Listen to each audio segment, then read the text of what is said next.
Welcome to the 11th episode of Zooming In with Gen Z. I'm your host, Haley Taylor Schlitz. Thanks for being here. Before we get started, I would like to remind you all to please like, share, comment, follow, and subscribe. Not only does this help you stay up on our fantastic conversations, but it allows the algorithm to do its thing so others can tune in too. If you're Gen Z, stop scrolling. You need to hear this news. Olivia Rodrigo is getting hate. 3 things, if you guys haven't heard. 1, I hear her merch is nothing like the website and is quite poor quality. 2, Olivia is being bashed for using a black scent. And 3, she apparently addressed the love triangle. Hear this quote from Pink News. After Olivia dropped her album Sour earlier this year, merch was quick to follow. Sour t-shirts, hoodies, and even candy was made available on her website. But apparently not everything was as it seemed when fans on TikTok started dragging Olivia and her team over the merch. Yikes. Have you guys gotten her merch? Let us know how it was in the comments. 2, she has apparently been using a black scent. She uses phrases like I be trending and emotional AF. Olivia, I agree with the general opinion on this. That isn't okay. You have to know that terms like that, like terms like the ones that you're using, are acceptable when European Americans use it, but when Black people use it, they get judged for not being able to talk right. It has also been referred to several times as cringe, and I can't help but agree. 3, she addressed the love triangle, guys. She said, I don't really subscribe to hating other women because of boys, which seems to be consistent with her songs where she is directing her anger at her ex rather than Sabrina. What do you guys think? I don't think things have been completely resolved. There's still a lot of missing information, of course. The second story, what's up with Shikari? Anyone or anybody who's been keeping up with the Olympics at all knows all about Shikari and the news relating to her. From the drug test to her race results, it's all over the news. Last week, she returned to the track at the Prefontaine Classic in Oregon. She finished 9th and had some blunt words in her interview after the race. Let's take a look. Today to face these ladies from the Olympic Games. Coming out today, it was a great return back to the sport. I wanted to be able to come in before, having a month off, dealing with all I was dealing with. I'm not upset at myself at all. This is one race. I'm not done. You know what I'm capable of. Count me out if you want to. Talk all the shit you want, because I'm here to stay. I'm not done. I'm the 6th fastest woman in this game ever. And can't nobody ever take that from me. Congratulations to the winners. Congratulations to the people that won, but they're not done seeing me yet. The post-race social media was full of those for and against Shikari. With all the talk for and against her, the most talked about social media posts came from Nicki Minaj and her tweets. Take a look.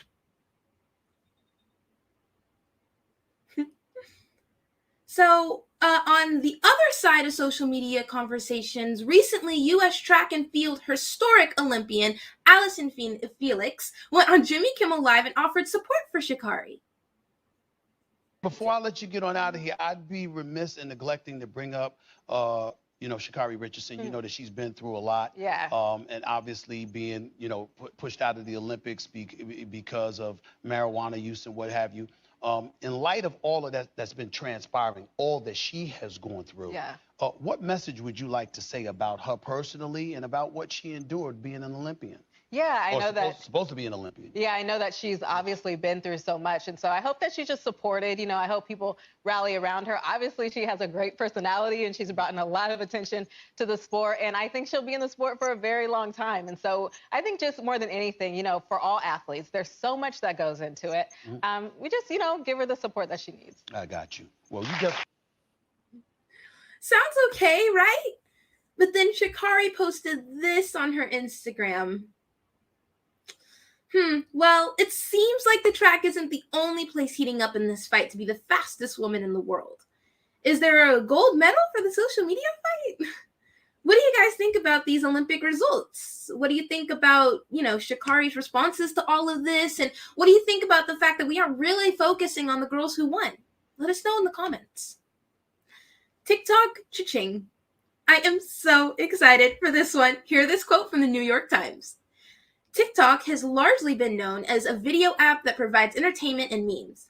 Users have not been able to buy products directly in the app, even though TikTok features many influencers who often talk up clothing, makeup, and household products. Instead, users have been able to buy goods on TikTok only through ads on the app. But under the new partnership, Shopify merchants that participate in a pilot program will be able to add a shopping tab to their profiles and link to products within TikTok posts. Shopify said it is expected to expand the feature to all of its merchants this fall. TikTok joins Instagram and Facebook in offering in-app shopping, part of a larger shift toward what is known as social commerce, buying products directly within a social media platform, as creators seek out new ways to make money from their audience. I don't think my bank account is nearly as excited as I am about this. Now we all know what time it is. Interview time. Guess who we have?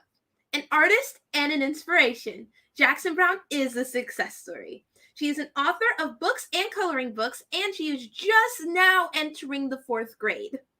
Books allow us to share ideas and learn. Coloring books allow us to get inspired by the lines and then express our authentic selves by making the art our own. Coloring in and out of the lines is what makes art a language. After that poetic introduction, let's get her on the virtual stage already. Welcome, Jackson. Hi. Hi. Okay, so we need to start with you telling us about yourself. You're a 4th grader now, right? How's 4th grade? What's your favorite subject so far? Well, 4th grade has been really fun.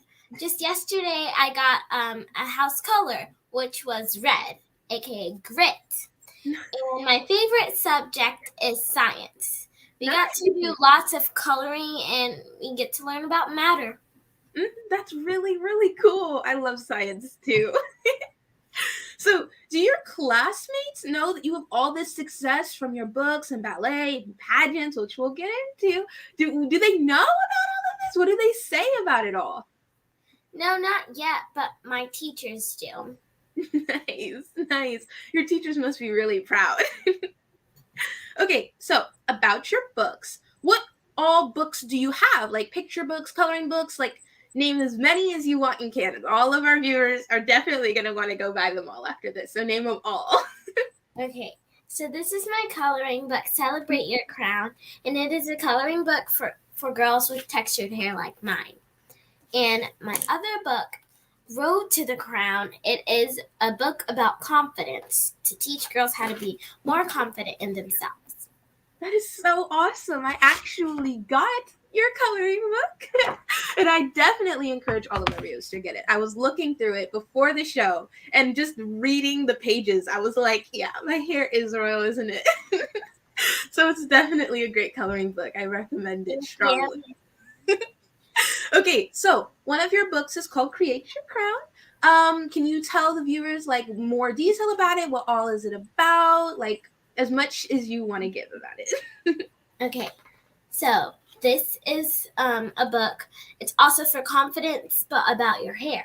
Because some girls want their hair to be straightened all the time because sometimes they don't think their natural hair looks good. Mm-hmm. And so that's why I wanted to make this book. My first book was Road to the Crown, and it was during quarantine in 2020. And there was really nothing to do because of COVID. Every store was closed and people have been losing their jobs. So I just wanted to do an inside thing that I've never done before. So I started writing books, and my mom wanted to make another one, and so did I, because I was broke back then. I had no money. So I was like, I want to get some money. And so I made another book, Celebrate Your Crown, and I loved that one, and so many people started buying it. That is so great. I relate to the broke thing. I was talking earlier about TikTok and them being able to buy things in the app, and I was like, I think I need to get more money if I'm going to actually enjoy that. So I understand. And I'm so glad that you're actually like getting a lot of response on this book, a lot of positive responses, a lot of like buyers, because this book is really important. So I'm really glad that your bank account is thriving. Okay, so I had a bank account since I was 5, actually. Really? But I had, I don't know how much money I had, but I know that I had at least under 100. That is a really, really great amount. My sister has a similar amount too. She's really proud of it. That's really awesome that you have a bank account for so long. I think a lot of our viewers should take this as an inspiration to maybe start one of their own and get to managing their money. So speaking of inspirations, what gave you the inspiration to write Create Your Crown? Was it, like you said, you already had written a book first, so was it the first book that you wrote that inspired you? Was it being an activist on like the Crown Act? Was it, just to encourage other girls to love their crown? Like, what what inspired you to write this book? And then you can see details, actually. I'm putting the right side. See details on the book on the website right here. Well, actually, my mom has just been going around talking about okay, you should write a book. You have an interesting story. And I'm like, I do, don't I? And so I was like, maybe I should write a book.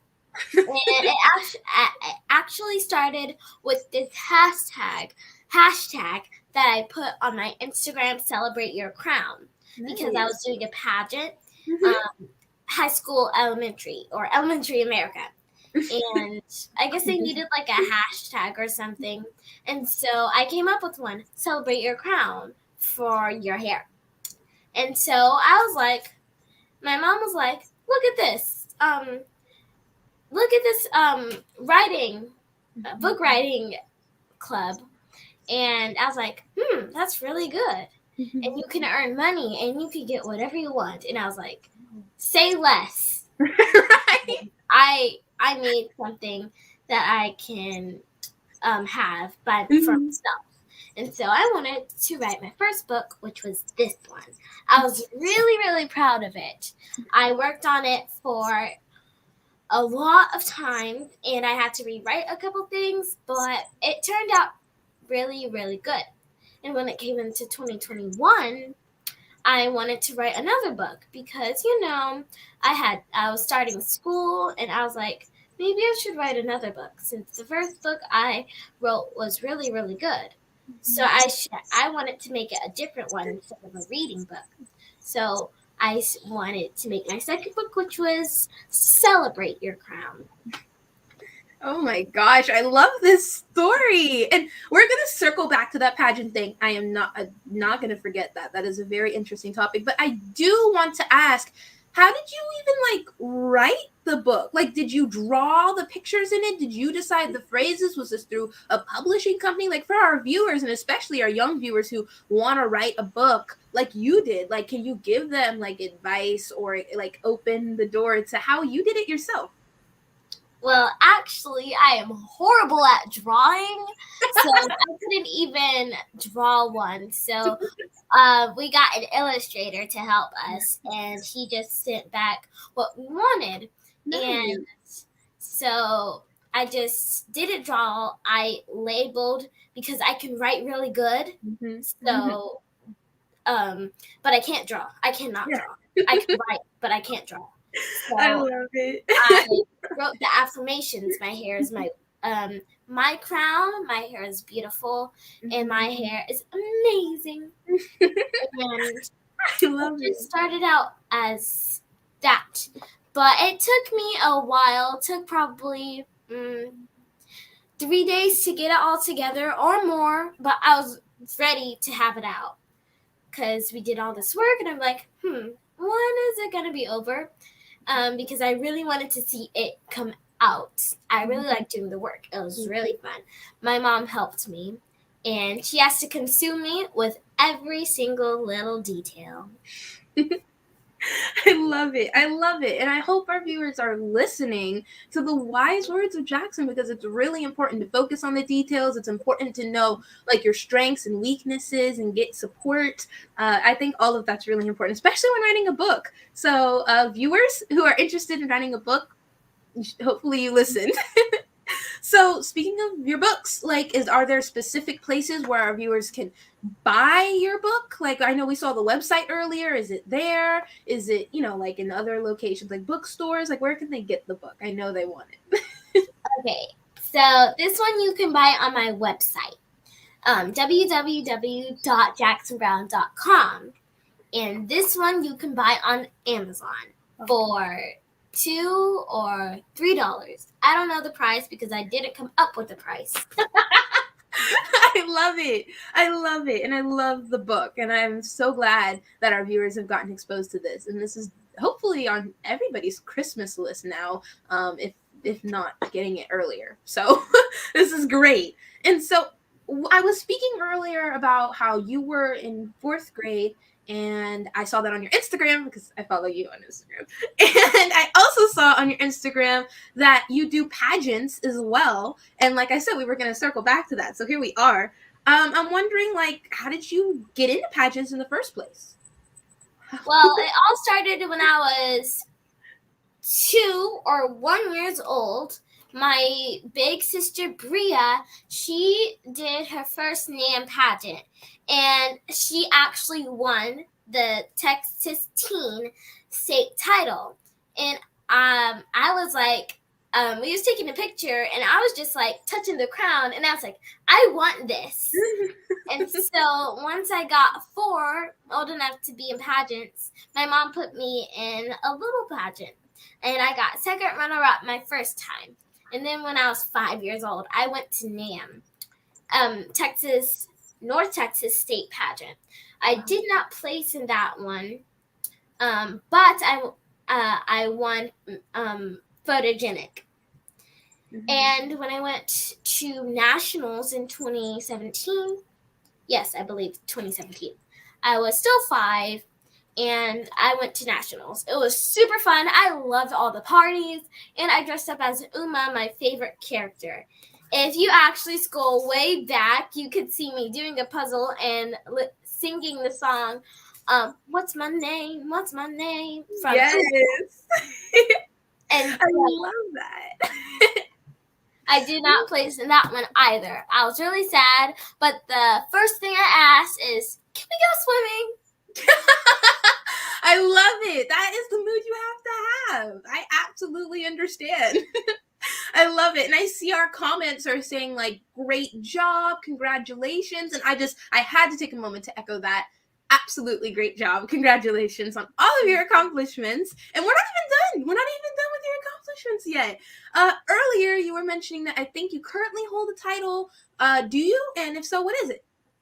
So, I won a national title back in 2018 when I was 6 years old, competing in the national All-American Miss Princess. And I was in a happy mood, and I really, really liked all the parties because all the parties stayed the same, I believe. But last year they had different parties. But I was so happy that I won. My dad, he had his fist in the air when I won. He was like, yeah!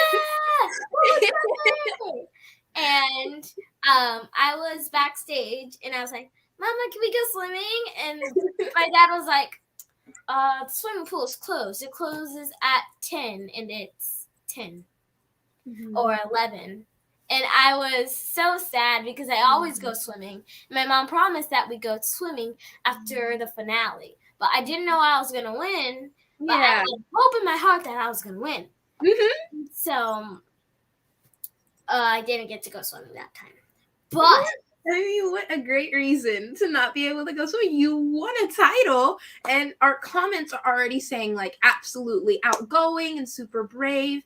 And I absolutely agree. And I'm wondering, in your pageants, do you like advocate for your natural hair? Like, do they have a question time where you like get to talk about it in your books and your accomplishments? I saw in some of the pictures that you wear your natural hair absolutely beautifully. So I'm just wondering, do you like in the pageants get to advocate for your natural hair? Well, I always wear my natural hair at pageants. I never straighten it at pageants. And I actually didn't get to talk about my curly hair because I did not write my book at that time. Mm. I was 8, I believe, when I wrote my first book. Wow. My gosh, wow. I always wear my curly hair, but literally just one time I straightened it when I was 4. Mm-hmm. And that's the only time I straightened it during the pageant. Wow. But when I got older, like 5, 6, and 7, she didn't straighten my hair anymore. But when I won the title, I went to a photo shoot and they were curling my hair. And I'm like, I thought you couldn't curl curls. Oh my God, I love it. I absolutely love it. I agree. I agree. You can't curl curls. Your curls are naturally beautiful. It doesn't need to be curled. So I second But that. in my head, they were just curling it. And I was like, why are they curling it? But my hair's already curly. I don't understand. And so I was so confused. Yeah, like it's not necessary. I already have like amazing curly hair. What are you doing? But when I look back at the pictures, I'm like, oh, that actually looks better. Yeah. So I mean, it really like all the styles look really, really good, and all the different styles like in your book, all these different styles, they look really good too. So I love the way that we can express our natural hair in a bunch of different ways. So I love it. I love it. And I'm wondering, do you think that your natural hair has ever negatively impacted you in pageants? Do you think that judges or maybe fellow like competitors saw your hair and didn't like it? Like, have you ever experienced something like that? Well, actually, no. But I always wanted it straightened when I was little because I thought it looked good. But once I got older, I realized that my hair is beautiful just the way God made it. Absolutely. And literally 2 days ago, I had my hair and down, and a person in my mom's class was like, "Is that your real hair?" And I'm like, "Yes." Yeah. And then my mom, when I was asking my mom why did they ask me that, because I was like so confused. Yeah. She was like, "They just admire your hair." Yeah, absolutely. Probably do. Can you blame them? So a topic that I mentioned earlier that I said I would circle back to, so here we are, is you are a ballet dancer. How long have you been dancing? Let me count back the years.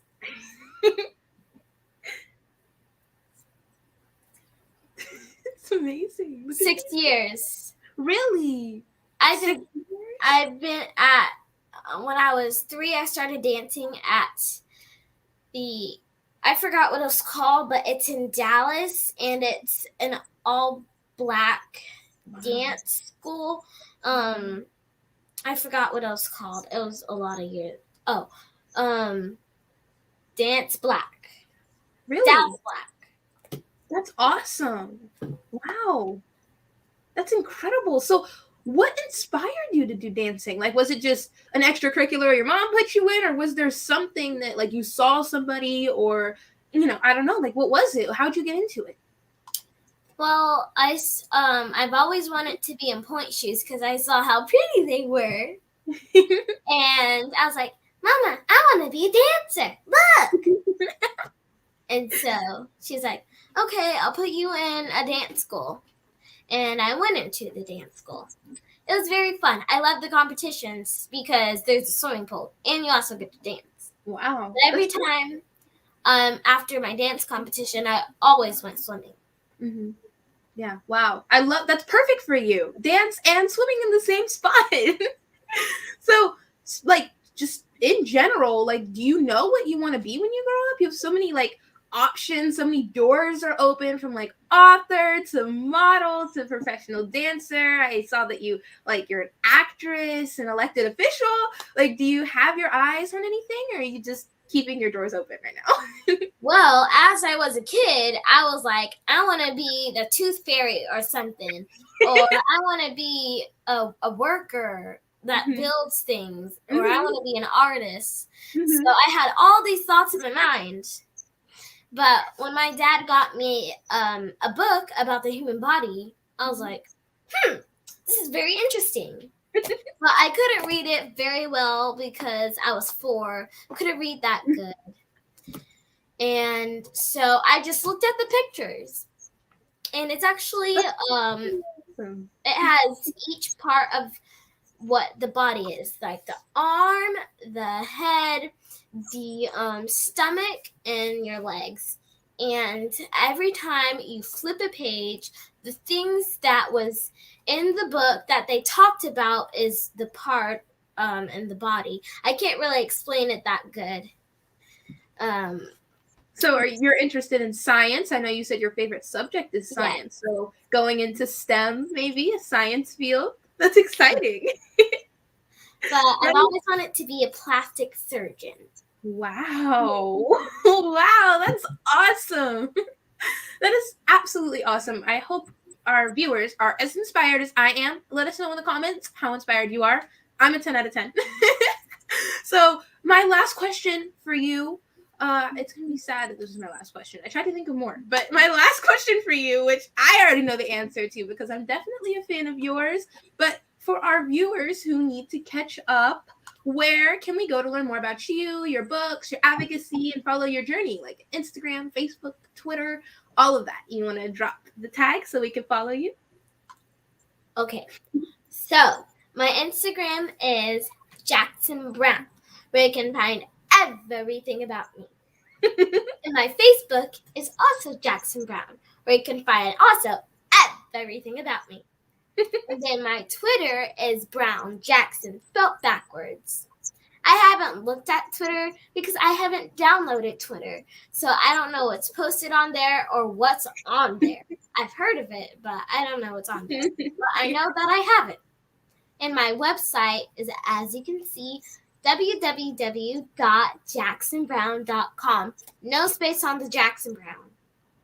Wow. Okay, I hope you guys took notes. Okay, it's also scrolling at the bottom, the little wheel, if you didn't. But write it down. You're going to want to. I promise. Well, thank you so much, Jackson, for being here with us today. We had such a great time. You're welcome. We are so happy you joined us, and I can already tell the future you're authoring for yourself is amazing. We can't wait to see how you color your future. Oh, speaking of coloring, do you want to see the pages I colored? Please show me. So this is the first page that I colored. My hair is cool. And the second is my hair is popping. This is actually backwards. So it's at the end. Then my hair is perfect. And then the last one, my hair is quirky. Wow, I love it. You did such a good job coloring them. That's amazing. She's also an artist, okay? Earlier she said she's not that great at drawing. I mean, did you just see that? Okay, so she's also an artist. Just put that in the list of accomplishments, okay? What a great time we had. Thank you for being here, Jackson. You're welcome. Okay, I saw in the comments that you guys were like, we're going to replay this video for your family members. Like, absolutely. I don't even blame you. I'm going to be replaying this for my sister. Okay, so as usual, we will close out our show with this segment called Zooming In. Let's take a look at who's being magnified for being magnificent. So school has started for most students across the nation. For many students, coming back from a year of crisis-induced distance learning is exciting, but also a struggle. Across the nation, many people and organizations are helping students and their families get back into the routine of school by holding community events that provide students with backpacks and school supplies. A couple weeks ago, I joined newly elected Fort Worth City Councilman Dr. Jared Williams for a backpack drive for middle school age students. This event was supported by Pro Football Hall of Fame running back LaDainian Tomlinson and his wife Torcia Tomlinson. Businesses like Academy Sports provided support. Community organizations and churches also joined in. The event provided over 200 backpacks and school supplies. Families from all over the community were present and so thankful for the support. They explained how anything helps, especially in these trying times of COVID. These have been happening all over the country, actually. It's amazing to watch. But the parents weren't the only ones who were thankful. Gen Z is the generation in school right now. We are the students who need these materials, and we are the students whose education is so much better, thanks to the work of community members, companies, and organizations across the nation. From all of Gen Z and our families, thank you. If you participated in a backpack community event, post your pictures and tag us. We would love to see it. Your Zoom call to action, you may be wondering. It is back to school season, so this Zoom call is your sign to dedicate yourself to your studies as much as you can this semester. This is your sign to do those missing assignments. I know school is tough in of itself, and COVID has made everything from school to connecting with friends to health so much harder. But still try your best to get the best grades you can. Trying your best is a very important step towards success. Getting started is the hardest part, but once you start, I'm sure every last one of you will rock the semester and the school year. Make sure you take time for yourself, your mental health, your emotional well-being, your physical health, but also be sure to dedicate time to your studies or work as well. All are very important, and the challenge is to balance them all, but just like anything, that balance takes practice. Take the semester to practice that balance and get those grades as high as you can. I'm proud of you all already. And that's pretty much it, guys. Episode 11 of Zooming In with Gen Z is all done. Thanks so much for joining us today. Please like, share, comment, follow, and subscribe for more. Plus, when you do that, it allows others to check out our conversations too. In 2 weeks, we will be back here at 2 p.m. Central Time with some important news and an important person. An easy way to remember is 2 twice. 2 p.m., 2 weeks.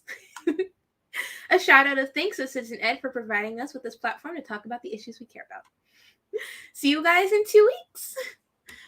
All right, how do I zoom out on this thing?